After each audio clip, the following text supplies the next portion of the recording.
예수님께서 너에게 이르노니 성령을 쫓아 행하라. 그리하면 육체의 욕심을 이루지 아니하리라. 육체의 소욕은 성령을 거스리고 성령의 소욕은 육체를 거스리나니 이 둘이 서로 대적함으로 너희의 원하는 것을 하지 못하게 하려 함이니라. 너희가 만일 성령의 인도하시는 바 되면 율법 아래 있지 아니하리라. 육체의 일은 현재하니 곧 음행과 더러운 것과 호색과 우상숭배와 술수와 원수 맺는 것과 분쟁과 시기와 분냄과 당짓는 것과 불리함과 이단과 투기와 술취함과 방탕과 그와 같은 것들이라. 전에 너에게 경계한 것 같이 경계하노니 이런 일을 하는 자들은 하나님의 나라를 위협으로 받지 못하리라. 오직 성령의 열매는 사랑과 희락과 화평과 자비와 양선과 온유와 충성과 절제니 이것을 거역할 법이 없느니라 말씀하셨어요. 그래서 이 두 법이 충돌합니다. 사람이 원수 맺고 술 취하고 방탕한 길로 가려고 하면은 성령의 역사가 그러지 못하게 제재를 하죠. 그리고 자꾸 다퉈요. 그래서 우리가 성령 충만해야 이걸 누를 수가 있어. 성령 충만하지 않으면 이게 득세가 돼서 자꾸 혼란을 주고 힘들게 하고 어렵게 만들고 고통 가운데 가게 한다 이 말입니다. 그래서 성령 강림절에 보면은 마가 요나 다락방에 모였을 때에 성령이 각 사람 위에 비둘기처럼 임했다고 그랬어요. 성령의 불이 각 사람 혀에 역사했던 걸 알 수가 있어요. 갈라디아서 5장 25절에 이렇게 말합니다. 성령으로 사는 것은 성도의 힘이요 능력이다 라고 말합니다. 인생의 짐을 지고 살아가는 우리는 너무 힘들기 때문에 누가 나를 좀 자주 도와줬으면 좋겠다 그런 생각이 들 때가 있어요. 그런데 안타깝게도 도와줄 사람이 없습니다.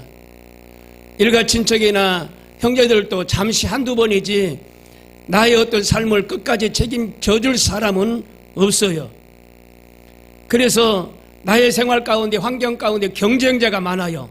한 업종이 괜찮은 것 같으면 그 업종을 또 누가 신장개업하고 또 그 업종이 괜찮으면 누가 옆에다가 또 신장개업하고 경쟁자들이 많은 사유가 이 사유입니다. 도와줄 자가 없어요. 그런데 성령님께서 내가 너를 도와주겠다라고 말씀하십니다. 이게 보혜사인데 나를 돕기 위해서 와 계신 분이라는 거죠. 지금 하나님께서 성령을 통하여 저와 여러분을 돕고 계신다는 사실을 기억하시길 바랍니다. 그걸 믿어지지 않으면 힘들어요. 사람이 눈에 안 보여서 없는 것 같고 손에 뭐가 없기 때문에 없는 것 같고 그냥 자꾸 이 쓴뿌리 이런 술수와 원수 맺는 것과 분쟁과 시기와 분냄이 계속 고개를 들고 있다 이 말입니다.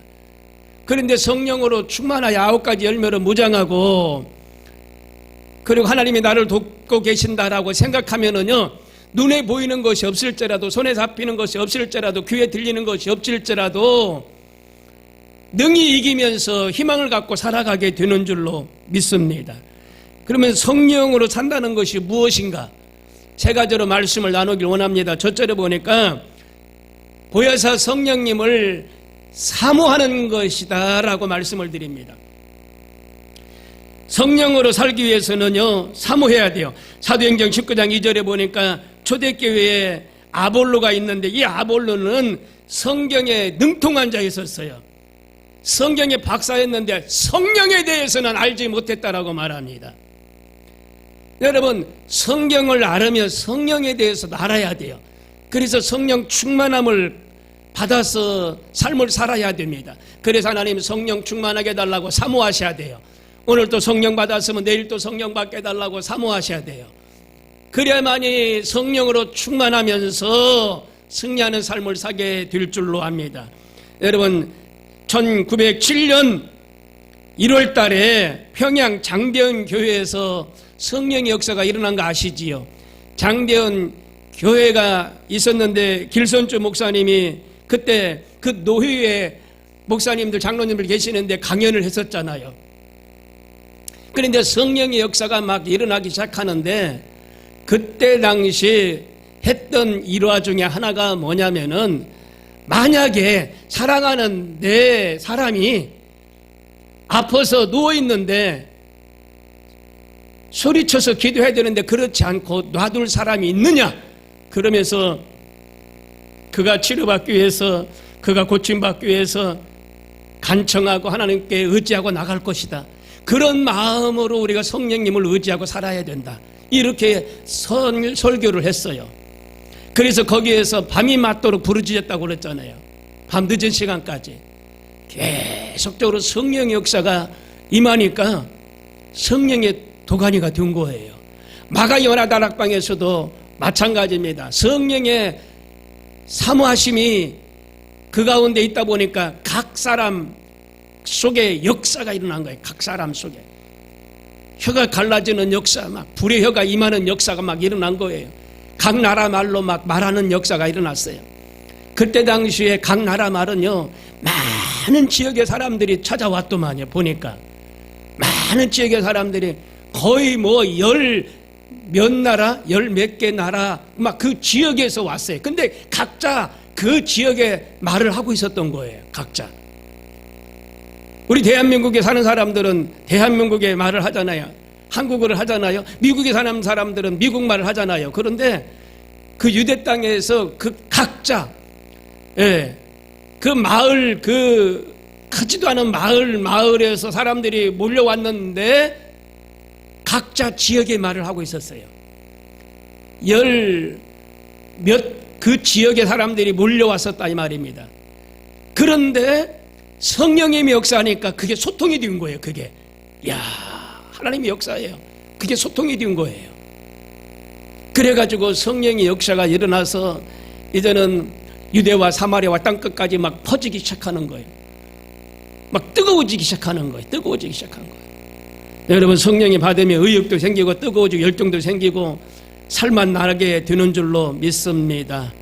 우리가 약속된 이 성령을 사모해야 돼요. 성령을 사모하라고 사도행전 1장 4절에 말하고 있습니다.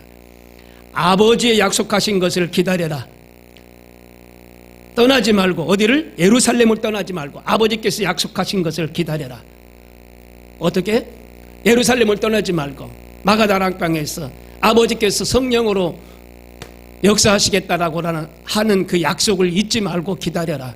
그래서 한 500명이 붙들고 기도했잖아요. 하루가 지났는데 성령이 역사하지 않아. 이 사람 저 사람이 이틀에 떠나고 3일 만에 떠나고 5일 만에 떠났어요. 근데 열흘째가 됐는데 성령 역사가 임했어요. 하늘문이 열리면서 성령이 강하게 임했어요. 오늘 사모하는 자에게 임하게 되는 줄로 믿습니다. 그리고 성령을 받아야 돼요. 성령으로 살려면 성령을 받아야 돼요. 성령 세례는 성도가 꼭 받아야 된다라고 예수님 명령하셨는데, 예수님께서 요한복음 20장 22절에도 너에게 성령을 받아라, 숨을 내쉬면서 말하기를 성령을 받아라 말씀하신 거예요. 예수님을 믿고 구원받을 뿐만 아니라 남녀노소 할 것 없이 성령으로 충만한 삶을 살으라고 예수님이 말씀하셨어요. 빈부귀천 있는 자는 없는 자는 할 것 없이 성령 충만함으로 살아라 말씀하셨어요. 예수님은 성령을 주고 싶어 하시는 분인데, 여러분, 마가 다락방에서 120문도가 합심으로 기도하고 사모하는 마음으로 기도하니까 성령이 임했던 것처럼 우리 교회는 성령을 사모하는 교회요, 우리 교회는 성령이 임하는 교회요, 우리 교회는 성령 받은 성도들이요, 승리하는 역사가 임하는 줄로 믿습니다. 베드로가 가로되 너희가 회개하여 각각 예수 그리스도 이름으로 세례를 받고 죄사함을 받으라, 그리하면 성령을 선물로 주리라 말씀하셨어요. 선물이에요, 선물. 사도행전 2장 38절에 성령을 선물로 받으면 능력 있는 사도가 된다라고 에베소 3장 16절에 말하고 있어요. 성령을 받아야 되겠대요. 그러면은요, 놀라운 인생이 되는 줄로 믿습니다. 세상에 감당할 수 없는 지혜가 임한다라고 사도행전 6장 10절에 말하고 있어요. 내가 감당할 수 없는 지혜가 임한다는 거예요, 성령을 받으면. 그러니까 인류학자들 보면은요, 어마어마하게 큰 상들을 받은 사람들 보면은요, 다 예수 그리스도를 믿는 사람이야. 그리고 지혜가 어디로부터 와요? 하나님으로부터 오는 거예요. 하나님이 주시는 지혜를 받아서 하다 보니까 자기가 맡은 일에 인류 최고의 학자들이 되는 거예요. 그래서 많은 상들을 받는 걸 알 수가 있어요. 연구하는 사람들 보면 하나님의 지혜를 주시는 거예요. 사도나 우리 목회자들, 기도하시는 분들은 때때로 지혜가 임해요. 아, 저거 생각나게 하는 하나님이 지혜를 주시는 거예요. 아, 저거 해야 되는데 하나님이 지혜를 주시는 거예요. 그런 것들이 하나님이 주시는 거기 때문에 그렇게 행하면 돼요. 그러면은요, 성령을 받아야 되겠어요? 안 받아야 되겠어요? 받아야 돼요.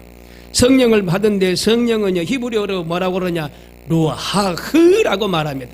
한번 따라서 하십시다. 루아하흐, 루아흐, 루하흐예요. 흐, 루하. 이게 숨을 내쉰다는 거예요. 성령을 숨을 내쉰다.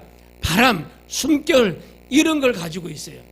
성령을 받는 게 숨을 내쉬는 거예요. 바람. 그 다음에 루하우가 임할 때 전쟁을 그칠 것이고, 루아흐가 임할 때 시기 질투 다툼 미움은 그칠 것이고, 루아흐가 임하는 곳에 시기가 멈출 것이고, 루아흐가 임하는 곳에 불편했던 마음이 떠나가고, 미워했던 마음이 떠나가고, 못마땅하게 생각했던 마음이 떠나가고, 이 성령의 역사가 임해야 돼요. 성령의 역사와 세상적인 자기 생각이 자꾸 충돌한다고 그랬잖아요. 충돌하고 성령 충만하지 않으면 이게 득세해요.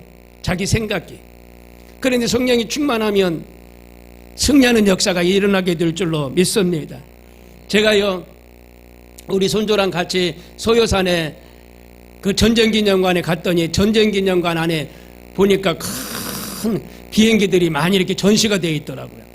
비행기가 전시되어 있는데 70년대 비행기들이라서 다 고물이 됐어요. 관리하고 이래서 아주 세근 반들을 한데 그 안에 보니까 부속들이 다 빠졌어. 부속들이. 비행기 안에 부속들이. 빈통만이 있어요. 근데 그 안에다가 어떻게 벌집을 딱 지어놨어. 그래서 그걸 따가지고 저 입구에다가, 식당 입구에다가 걸어놨어요. 벌떼처럼 성도가 몰려오게 해달라고. 근데 이사야 그 보면은 14장 8절에 보니까 삼손이 이제 그 여자를 맞이하러 다시 가다가 그 사자의 죽음을 보고 꿀과 벌떼가 있는 걸 봤다 그랬거든요. 그러니까 삼손이 힘이 대단했던 거예요. 사자와 싸워서 이겼으니까. 그리고 죽였다고 그랬잖아요. 죽음. 그래서 이를 보고 돌아가는 길에 사자를 보니까 사자가 죽어 있는데 거기에 어떻게 꿀이 있고 벌떼가 있어요. 벌떼가. 여러분, 성도가 좀 벌떼처럼 임할 줄로 믿습니다. 벌떼. 그래서 그걸 따다가 저기다가 낚싯줄 해가지고 묶어놨는데, 불신자들이 예수 믿고 구원받고 하나님을 모르는 사람들이 구원받는 역사가 교회를 통하여 나타나게 될 줄로 믿습니다. 사나 죽으나 복음을 전해야 돼요. 복음을 전하면 하나님이 기뻐하십니다. 그리고 세 번째로 성령 충만함을 받아야 돼요. 성령으로 충만하라 그랬어요. 아까는 성령을 받으라고 그랬는데 이제는 충만이라는 거예요. 말레, 히브리 말로. 가득 차다. 이 물잔에 물이 찰랑찰랑 가득 차다. 이게 차오예요. 차오. 흘러 넘쳐나는 그런 상태. 성령 충만하면 우리 심령 속에 그와 같이 가득가득 충만한 상태를 말합니다. 차고 넘쳐나는 그런 상태.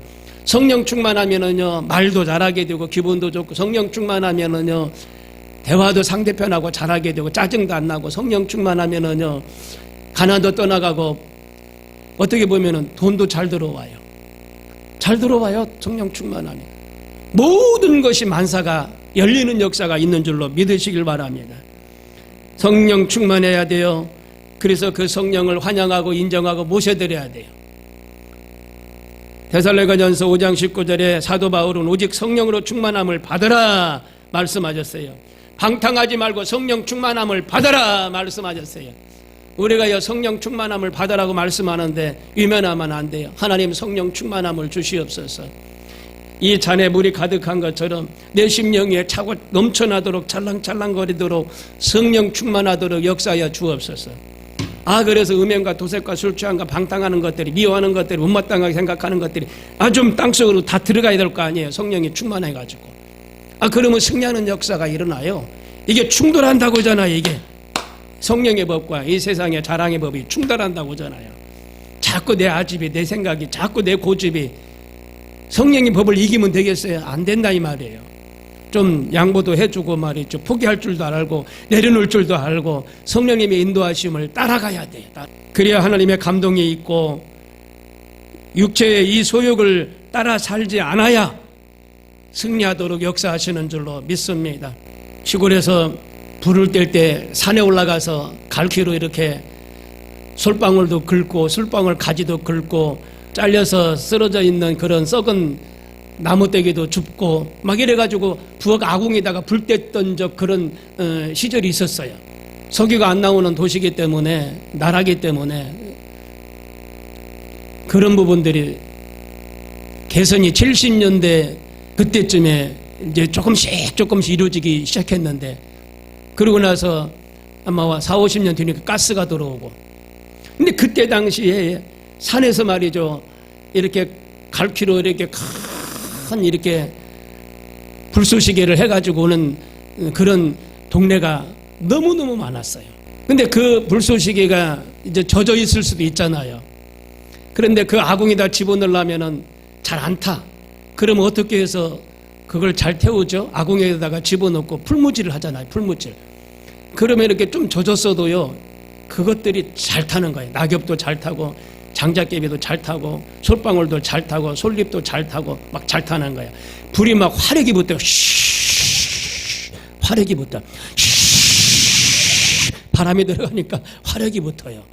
이 성령의 바람이 들어가야 좀 화력이 붙어. 화력이. 우리 10년 가운데 성령의 바람이 들어가야 돼. 불의 능력이 들어가야 돼. 그래야 심령이 막 새로워지고 막 살아나는 역사가 일어나요.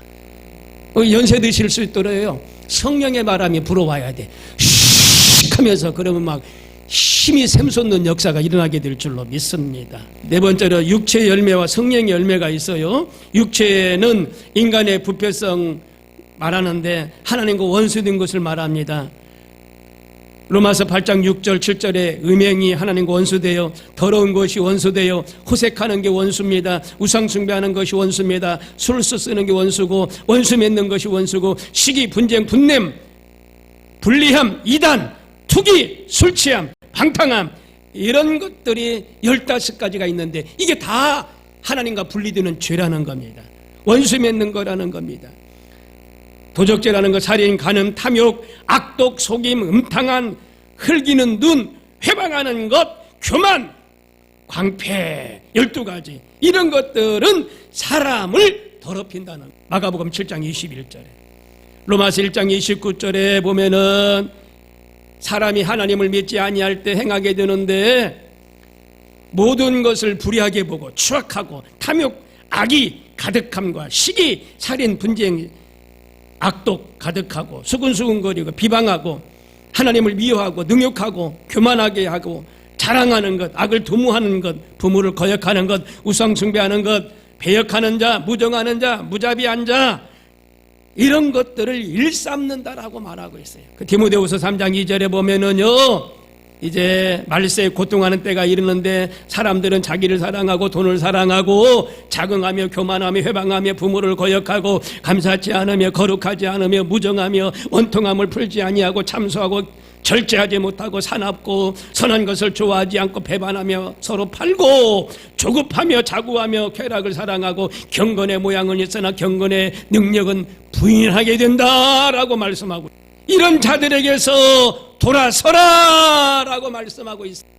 이러한 인간은요, 아담이 타락한 이후에 이제 사람 마음속에 역사하는 일들인데 하나님의 두고 볼 수가 없으니까 어떻게 했어요? 노아 시대 때 그냥 노아 가족만 살리고 홍수로 그냥 싹 쓸어버렸어요. 싹 쓸어버렸어. 창세기 6장 5절에 보니까 노아의 홍수 사건이 나요. 7절 8절 계속 노아의 홍수 사건이 나요. 하나님이 두고 참고 참았는데 도저히 참을 수가 없어서 홍수로 싹 쓸어버렸다니까. 성령의 열매를 맺어야 됩니다. 성령의 열매는 베드로서 1장 5절 7절에 말합니다. 사랑과 희락, 화평, 인내, 자비, 양성, 충성, 온유, 절제, 믿음, 덕, 지식, 절제, 인내, 경건, 형제, 우애, 이 사랑의 8가지 덕목을 더해서 로마서 12장 6절에 보면 애연, 섬김, 교사, 권위자, 구제, 다스림, 긍휼, 베푸는 것, 사랑, 우애하는 것, 은사. 그리고 고린도전서 12장 8절 10절에 지혜의 말씀, 지식의 말씀, 믿음의 말씀, 치유의 능력, 애연, 영불변, 방언, 통역의 은사를 말하고 있어요. 이게 성령의 열매예요. 성령의 열매, 이 성령의 열매를 따라가며 삶을 살아가는 우리 모두가 되십시다. 성령님의 지배를 받는 겁니다. 성령님의 이끄심을 받는 겁니다. 여러분, 사탄에 끌려가는 사람도 성령의 지배를 받으면 사탄의 지배에서 떨어져 나오게 되고 사는 역사가 일어납니다. 충만한 삶을 살아야 돼요. 그러려면 어떻게 해야 되냐? 결론적으로 말씀을 드립니다. 성령 충만함을 귀하게 여기시길 바랍니다. 우리에게 하나님이 주신 귀한 것이 성령 충만함이에요. 잊지 않기를 바랍니다. 그리고 매일같이 기도하십시오. 그러면 성령 충만함이 임해요. 그리고 죄에 대하여 민감하고 범죄했을 때는 바로 회개하셔야 돼. 죄에 대해서는 민감해야 돼. 아, 이거 잘못됐어, 나 안 할래. 민감해야 돼. 하다 보니까 이게 죄야, 내가 할 일이 아닌데요. 이거 좀 도와주세요, 해주세요, 몇 푼 더 드릴게. 그래? 한 번만 하마. 한 번만 더 했다가 그냥 올무가 되는 거예요. 죄에 민감해야 돼요. 아니면 안 거라고 말을 해야 돼요. 이건 잘못됐으면 잘못됐다라고 말을 해야 돼요. 그래야 본인도 살고 가족도 살고 주변 사람들도 사는 역사가 일어납니다. 그리고 성령님을 근심케 하지 마십시오. 근심케 하지 마세요. 우리 믿음의 사람들은 다 성령으로 충만한 사람들이에요.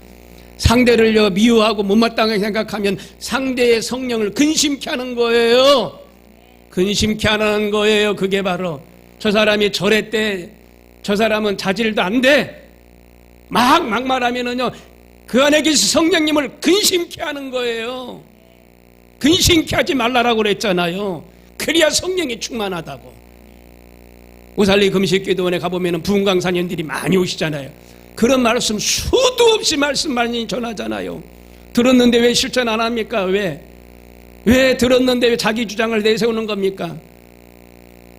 그리고 하나 더 말씀드립니다. 하나님의 뜻을 실천하는 일에 힘쓰시길 바랍니다. 하나님의 뜻이 뭐예요? 데살로니가전서 5장 16절에 딱 3가지를 항상 기뻐하라, 쉬지 말고 기도하라, 범사에 감사하라. 이게 하나님의 뜻이에요. 이게 이 3가지 가지고 사시길 바랍니다. 그러면은요, 승리하는 역사가 일어나요. 성령을 쫓아 사십시오.